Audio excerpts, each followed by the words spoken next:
Barko ng China Coast Guard nabutas matapos makipag-banggaan sa mas maliit na barko ng Philippine Coast Guard, Philippine Navy at mga kaalyado nito magsasagawa ng mas marami pang multilateral exercises sa West Philippine Sea.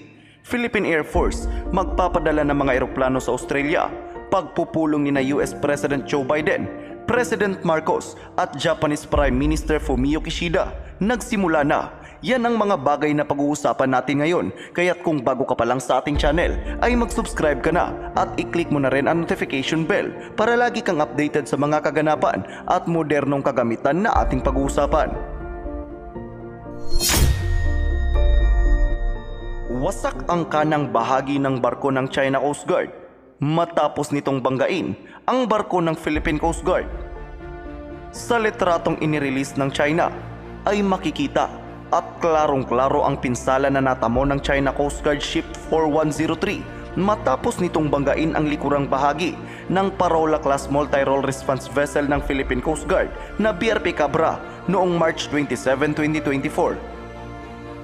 Kung ating iisipin, ay halos triple ang bigat ng barko ng China na tumitimbang ng 1,500 tons kung ikukumpara sa BRP Cabra na may bigat lamang na 320 tons. Subalit, punit ang inabot nito nang makipag-banggaan ito sa mas maliit na barko ng Philippine Coast Guard. Ang barkong ito ng China Coast Guard ay dating Type 056 Corvette ng People's Liberation Army Navy na pininturahan ng puti at itinransfer sa China Coast Guard. Kaya't kung mapapansin natin, ay armado pa rin ito ng AK-176 76mm naval gun. Dahil dito, ay maiisip natin na hindi pulido ang pagkakagawa ng mga warship ng Chinese Navy, lalong-lalo na ang mga Type 056A naval ship na may kaparehong build quality ng barkong ito ng CCG. Dahil dito ay masasabi natin na kung ang simpleng bangga nga lang ay kaya ng punitin at butasin ang barkong ito ng China na dating naval warship, paano na kaya kung ang BrahMos missile na ng Philippine Navy ang tatama dito? Sa ngayon ay wala pang inilabas na impormasyon ang Philippine Coast Guard patungkol sa kung nagkaroon din ba ng damage ang BRP Cabra. Samantala, kinumpirma ng isang Philippine Navy official na may mga susunod pang multilateral maritime patrols na magaganap sa West Philippine Sea. Ayon kay Philippine Navy spokesman for West Philippine Sea, Commodore Roy Vicente Trinidad, naasahan na daw na mas dadami pa ang mga Navy-to-Navy engagement sa disputed waters sa mga darating pang buwan o taon. Ito ay sa kabila ng pag-alma ng China sa ginawang multilateral patrols ng US, Pinas, Australia at Japan nitong nakaraan. Ayon pa kay Trinidad, na nais lamang ng Navy na mapanatili ang stability sa West Philippine Sea at masiguro ang combat readiness ng mga barko nila. Handa naman umano ang Philippine Navy na makipag-partner sa kahit sino mang mga bansa na nais i-promote ang kapayapaan sa West Philippine Sea. Sa kabilang banda naman, ay kinumpirma ng Philippine Air Force na magpapadala ito ng mga FA-50PH Fighting Eagle sa Australia para sa exercise Beach Block 2024 sa buwan ng Hulyo. Ayon sa Max Defense Philippines, ay noong taong 2022 pa inanunsyo ng PAF na magpapadala ito ng mga fighter aircraft sa bansang Australia para sa nasabing pagsasanay. Isang magandang balita ito para sa bansa sapagkat nitong mga nagdaang Beach Block exercise ay observer lamang ang Pilipinas, subalit ngayon ay isa na tayo sa makikilahok sa nasabing pagsasanay. Ito rin umano ang kauna-unahang pagkakataon na nag-deploy ang Philippine Air Force ng mga eroplano at magkaroon ng actual participation sa isang multilateral exercise na pinangunahan ng Australia. Kasunod nito ay nagsimula na ang pagpupulong nina US President Joe Biden, President Marcos at Japanese Prime Minister Fumio Kishida. Dito ay muling iginiit ni Biden ang pangako nito na kaisa ng Amerika ang Pilipinas at Japan sa isyu ng agawan ng teritoryo sa West Philippine Sea. Panoorin natin ang video.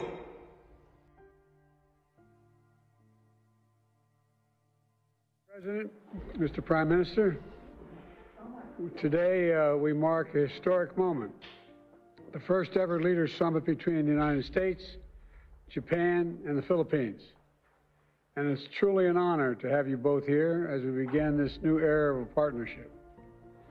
As you've heard me say before, a great deal of history in our world will be written in the Indo-Pacific over the coming years. And the three, as the three allies, three steadfast partners, and three proud democracies representing 500 million people, today we commit to writing that story in the future together. To building the Indo-Pacific that is free, open, prosperous, and secure for all. This afternoon, we'll discuss a few key areas where our nations are deepening ties. First, technology and clean energy. For securing our semiconductor supply chain, from securing our semiconductor supply chain to expanding trusted telecommunications in the Philippines, to building a clean energy workforce, to expanding our cooperation across the entire board. Second, we're deepening our maritime and security ties. This is something I know you've discussed with Vice President Harris during her travel to the Indo-Pacific. And I want to be clear, the United States defense commitments to Japan and to the Philippines are ironclad. They're ironclad. As I've said before, any attack on Philippine aircraft, vessels, or armed forces in the South China Sea would invoke our Mutual Defense Treaty. Finally, I'm proud to announce we're launching an economic corridor in the Philippines as part of the G7's Partnership for Global Infrastructure and Investment. This is the first corridor in the Indo-Pacific. It means more jobs for people across the entire region. It means more investment in sectors critical to our future: clean energy, ports, railroads, agriculture, and much more. I'm looking forward to discussing all this with all of you. But first, Mr. President, I'm going to hand it over to you, President Marcos. Thank you very much, Mr. President. Once again, allow me to thank you for hosting us, Prime Minister Kishida and myself, in the White House for this very important agreement, which we are going to formalize today. We meet today as friends and partners, bound by a shared vision and pursuit of a peaceful, stable, and prosperous Indo-Pacific. It is a partnership born not out of convenience nor of expediency, but as a natural progression of a deepening relation and robust cooperation amongst our three countries, linked by a profound respect for democracy, good governance, and the rule of law. Today's historic summit is a culmination of several preparatory engagements between our foreign ministries, our national security advisors, and our vice ministers, as well as the conduct of trilateral maritime exercises and joint development cooperation. But this meeting can be just a beginning.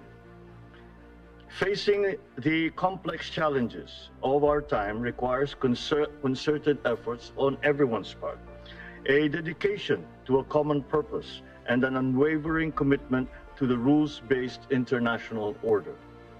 This is a meeting that looks ahead.